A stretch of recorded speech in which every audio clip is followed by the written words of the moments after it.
I want you to begin with one question because questions are how you slow the mind down before emotion takes over. If you had the chance to buy a quantum stock in 2023 when it was trading for less than $1, would you have done it? Most people would say yes now. That is the easy answer after the fact. If that stock later rose more than 2,000%, almost everyone would look backward and say, of course I would have bought it. Of course I would have understood the opportunity. Of course I would have been rational enough to take the risk when the price was low and the crowd was not yet paying attention. But markets do not test you after the result is obvious. Markets test you when the facts are incomplete, when the story is uncomfortable, when the company looks too early, when the balance sheet is fragile, when the technology sounds strange, and when everyone around you is still calling the opportunity speculative. That is why this example matters.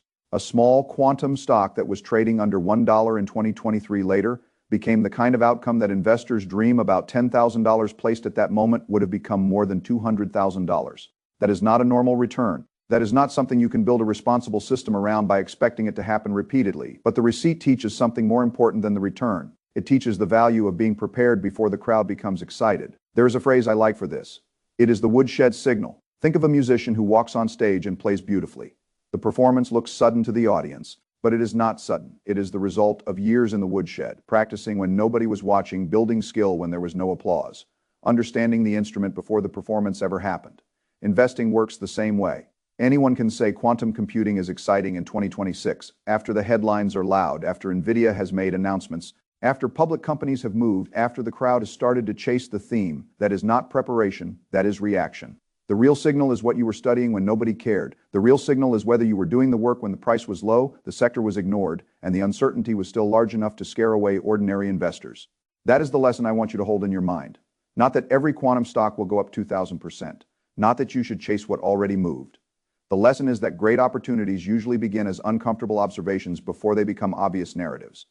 And when a theme moves from ignored to accepted, the entire game changes. That is what is happening in quantum computing. Now, a few years ago, the publicly investable quantum universe was very small. There were only a handful of pure play companies. If you wanted exposure, you had to make a very narrow bet on a very immature sector today. That is changing 6 months ago. There were roughly 4 publicly traded pure quantum plays. Now, there are additional names that have recently entered the market. There are more in the IPO pipeline. The number of investable approaches is expanding. And for the first time, all 4 major quantum architectures are becoming available to public investors. That matters more than people think. Because early in a technology cycle, the mistake most people make is believing they know which approach will win. They pick one company, they pick one architecture, they pick one story, then they attach their ego to it. That is not how I think about emerging systems. When a new technology is early, the range of outcomes is wide. The future is not a single line, it is a probability distribution. Some approaches will scale, some will fail. Some will be acquired, some will change direction, some will become tools for a specific niche instead of becoming the whole platform. So the right question is not simply, which stock is the next 10-bagger? That is an emotional question. The better question is, what is the structure of the field? Where are the architectures different? Which companies have commercial traction? Which companies are still science projects? And how can I build exposure without letting excitement override risk control? That is the difference between gambling and operating with principles.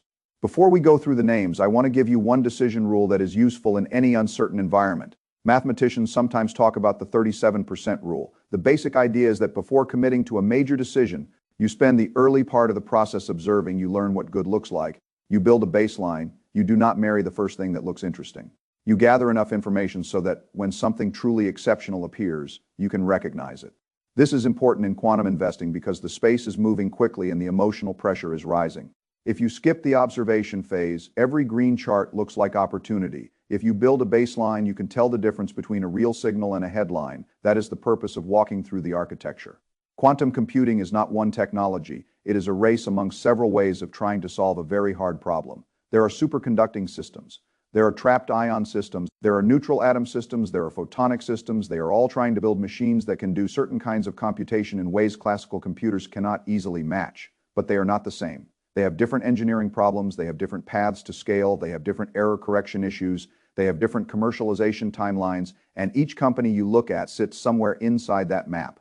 The first company to understand is D-Wave. Quantum D-Wave became the poster child for what can happen when a small quantum stock moves from ignored to discovered. Its approach is superconducting annealing. That sounds technical, but the simple way to think about it is this. Their systems are designed to solve optimization problems that exist. Now, this is not only a distant dream about a perfect universal quantum computer someday, it is about problems like supply chain routing, scheduling, drug discovery work, financial risk modeling, and other tasks where the goal is to find better solutions in very large possibility spaces. That distinction matters. Many quantum companies are promising the future. D-Wave has been able to point to customers using systems today. Full year 2025 revenue was reported to be up substantially year over year. But the part that makes serious investors pay attention is what happened early in 2026. In January and February alone, D-Wave booked more in new contracts than it had produced in all of 2025 annual revenue. When a company books more in 2 months than it did in an entire year, you should not automatically buy it, but you should study it, because that type of acceleration can represent a phase change. And in markets, phase changes are where large returns can happen. There's another important point that many people miss. D-Wave acquired capability that gives it a second quantum architecture path. It is no longer only an annealing story, it now has gate model capability as well, beginning with a small operational system and a roadmap toward more qubits over the next year and beyond. That does not remove the risk. Early roadmaps can slip, hardware can disappoint, expectations can run too far ahead of reality, but strategically, it changes the way you should think about the company. It becomes less one-dimensional. It now has more than one path through the quantum landscape. The next major name is IonQ.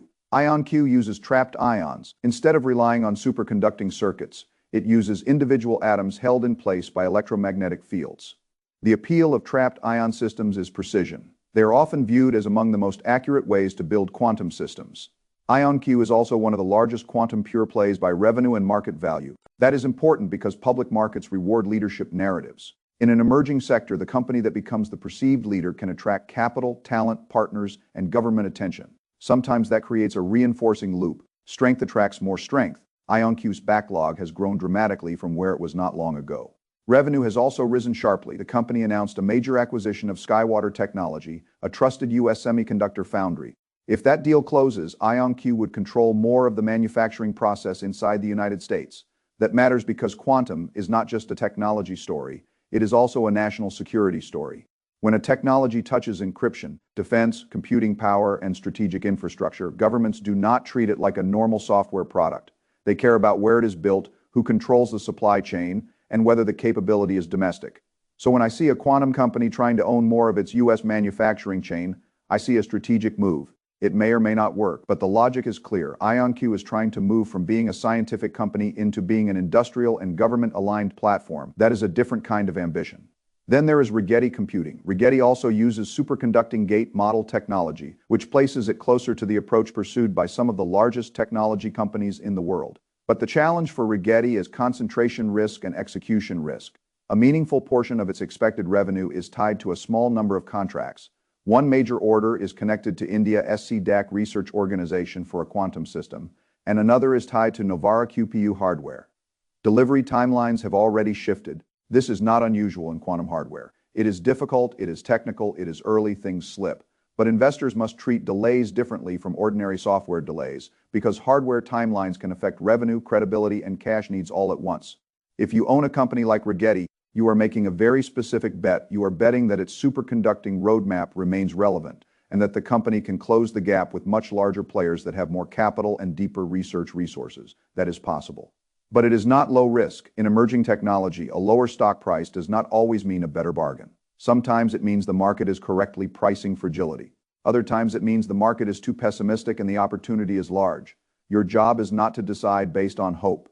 Your job is to study whether the milestones are being met, whether capital is sufficient, whether customer demand is real, and whether dilution will shrink your ownership faster than progress increases the value of the company. Then there is Quantum Computing Inc., often traded under CUP. This is where I would slow down even more. The company has reported very small revenue compared with the scale of attention it has received. Its filings have included serious warnings. It has faced securities fraud lawsuits and short seller allegations regarding relationships and revenue claims.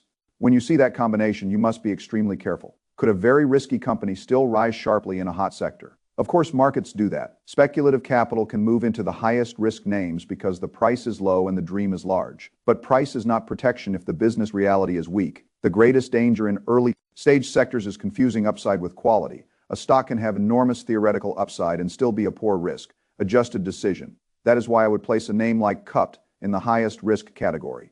It may be interesting to monitor, but it requires a very different mindset from owning a company with real revenue, real contracts, and a clearer technological path. Now we move into the newer public entrants, and this is where the quantum field becomes more interesting because the other architectures start to appear. One of the most important new names is Inflection. Inflection uses neutral atom technology. Neutral atom systems have a scaling advantage that investors need to understand. They may be able to reach very large numbers of qubits without some of the same engineering problems that other approaches face. That does not mean they automatically win, but it does mean the architecture deserves serious study. Inflection also has institutional support that stands out.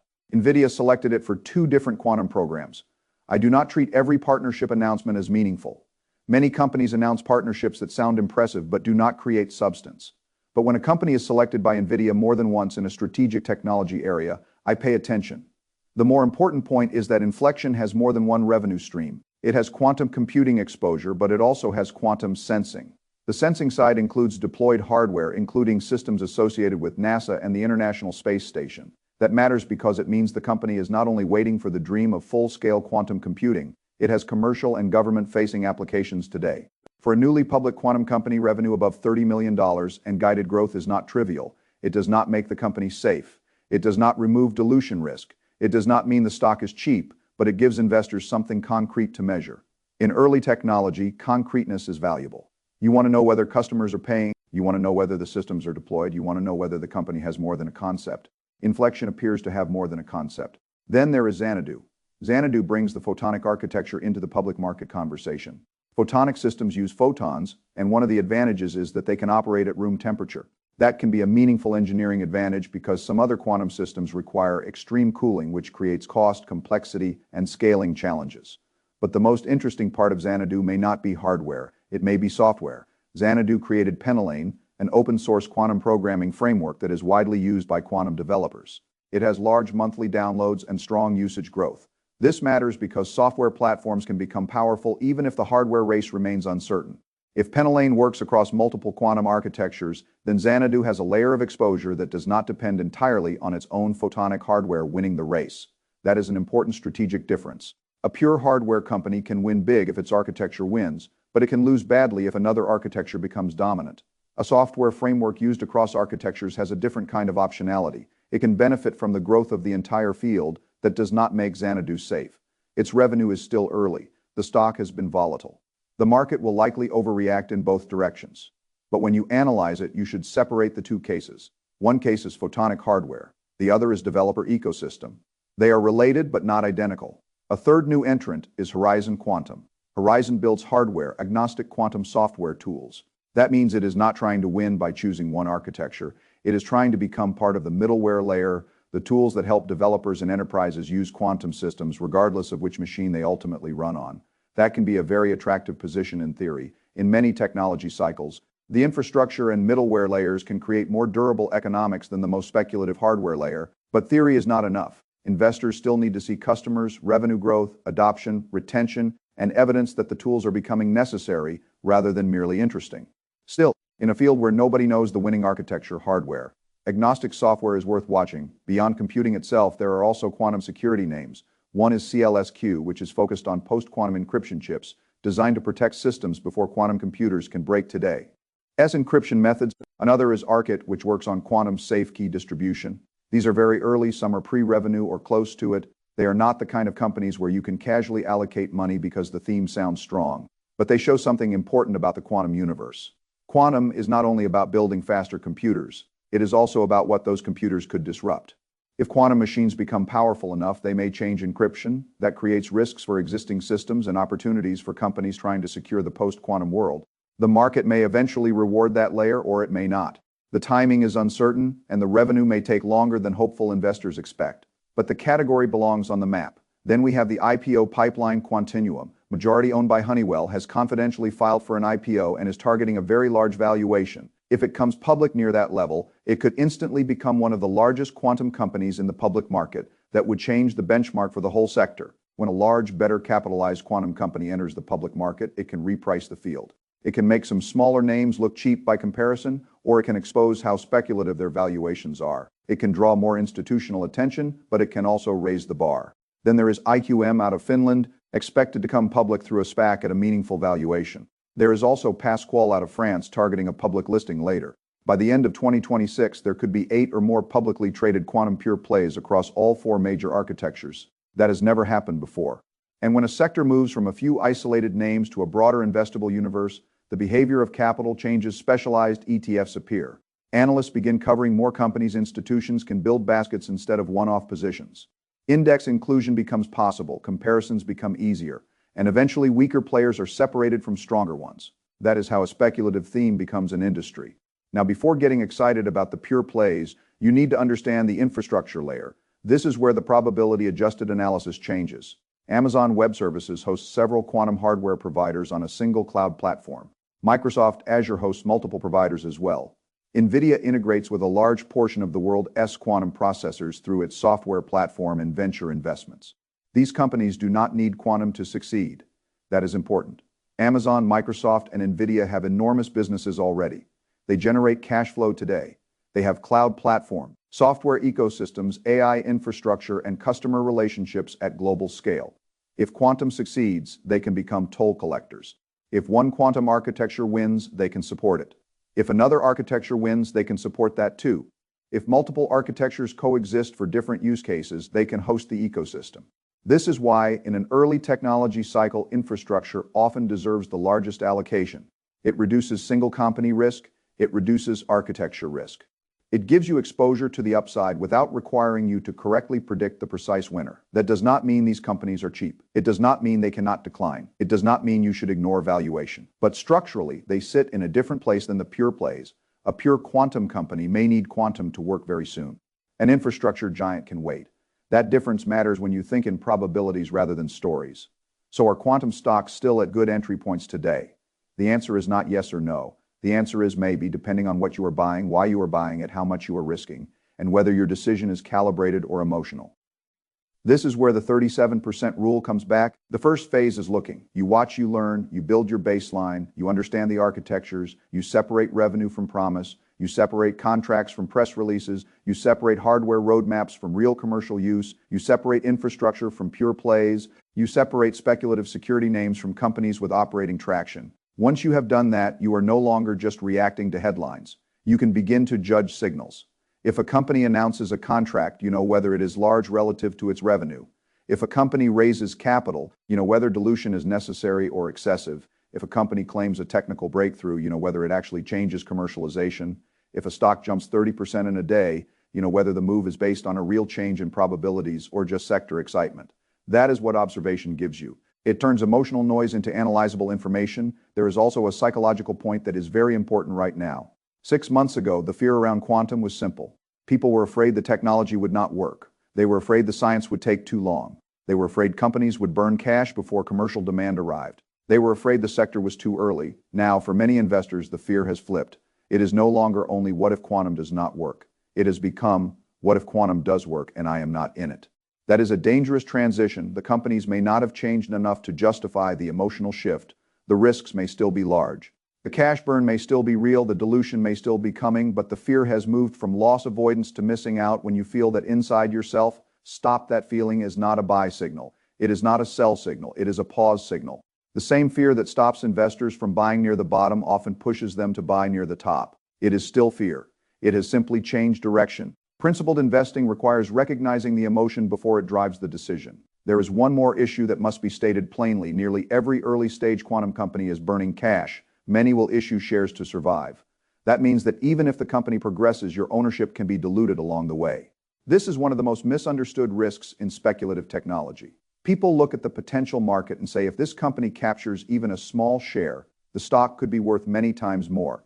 But they forget to ask how many shares will exist by the time that future arrives. If a company must repeatedly raise capital, your slice of the pie can shrink while the pie is being built. Sometimes that is acceptable if the capital funds real progress and the valuation grows much faster than dilution. Shareholders can still win. But sometimes dilution simply keeps the dream alive without increasing the odds of success enough to justify the cost. You have to watch that carefully. Cash burn is not automatically bad in a frontier technology company. But cash burn without clear milestones is dangerous. Now let us think about allocation. If I were building exposure to quantum today, I would not treat it as one bucket. I would think about it in layers. The anchor layer would be infrastructure. If I had $100 allocated specifically to quantum-related exposure, I would place about half of it in the infrastructure layer. That means companies like Amazon, Microsoft, NVIDIA, and other platforms that generate cash today and can benefit from quantum no matter which architecture wins. This is not the most exciting layer. It will not give you the same upside as a tiny pure play that suddenly becomes the market's favorite name, but it has a better probability profile. It allows you to participate in the theme without needing to be exactly right about the scientific winner. The next layer would be the pure play builders. This is where I would put a meaningful but smaller amount. These are companies like D-Wave, IonQ, Rigetti, Inflection, Xanadu, Horizon, and others in the expanding public universe. This is where the potential outsized returns live. This is also where the losses can be severe. The reason I would consider allocating more here than I might have 6 months earlier is that the universe has broadened and the sector has corrected in places. More choices can create better portfolio construction, better entry points can improve expected value, but neither of those removes the fundamental uncertainty. Pure play should be sized so that you can survive being wrong. That is a principle many investors ignore. If an asset can go up 10 times, people focus only on the 10 times. They forget that the same asset may fall 70%, 80%, or more if expectations break. The sizing must reflect that reality. The final layer would be what I would call the penny dreamers. These are the very early, very speculative names where a single breakthrough could multiply the stock, but where failure is also a realistic outcome. This could include early photonic and quantum security names, post-quantum encryption companies, and microcap ideas that sit far out on the risk curve. This layer should be small. It exists because optionality has value, but optionality is not the same as a core holding. The purpose of this layer is to create asymmetric exposure, not to carry the portfolio. When investors put too much into the dream layer, they stop being investors and become lottery buyers. That is not a system, that is hope. If you do not want to choose individual names, there are quantum-focused ETFs. Some have been around longer. Several newer ones have appeared. A basket can reduce single-name risk, but it does not eliminate sector risk. If the whole quantum theme becomes overpriced or disappoints, the basket can fall too. An ETF can be useful, but you still need to understand what it owns. Some ETFs may hold more infrastructure companies, others may hold more pure plays, others may include adjacent semiconductor or cybersecurity names. The label quantum does not tell you enough. You must look under the hood. That is true in every market. It is especially true in emerging technology. So where does this leave us? It leaves us with a field that is much more investable than it was a few years ago. But still very early, it leaves us with 4 architectures now available in public markets. It leaves us with established pure plays showing revenue and backlog growth. It leaves us with newer entrants that bring neutral atom, photonic, and software layers into the conversation. It leaves us with IPOs that could expand the universe further. It leaves us with infrastructure giants that may collect tolls regardless of who wins, and it leaves us with investors facing the same psychological test that appears in every technological boom. Can you be interested without being reckless? Can you be early without being blind? Can you be patient without missing the move? Can you size the risk so that excitement does not become ruin? That is the real question. Quantum computing may become one of the most important technologies of the next decade. It may change optimization, chemistry, logistics, encryption, material science, and computing itself. But even when a technology is real, not every stock is a winner. The internet was real.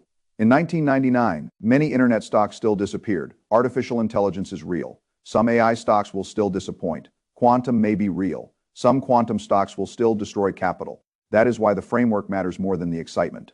Do not ask only, can this go up? Ask what has to happen for this to go up. How likely is that? How much capital will the company need before it happens? How much of the upside will dilution take? And what position size lets me participate without being emotionally captured? That is how I would approach it. I would not chase blindly. I would not ignore it either. I would study the architecture, I would study the revenue, I would study the backlog, I would study the customers, I would study the balance sheet, I would study the cash burn, I would study the platforms, then I would build a position only in a way that fits the uncertainty. The biggest opportunities usually do not look safe at the beginning, but the best investors do not confuse unsafe with attractive. They separate uncertainty from risk. They look for situations where the payoff is large enough, the exposure is sized correctly, and the probabilities are improving. That is what the under $1 quantum example teaches. It does not teach that every small quantum stock should be bought. It teaches that preparation matters. The investor who had done the work in 2023 could see something others could not. The investor who only arrives after the move is now fighting a different battle. That battle is not only about the company, it is about their own psychology. Because once the return has already happened, the mind wants to believe there must be another one immediately. Sometimes there is. Often there is not.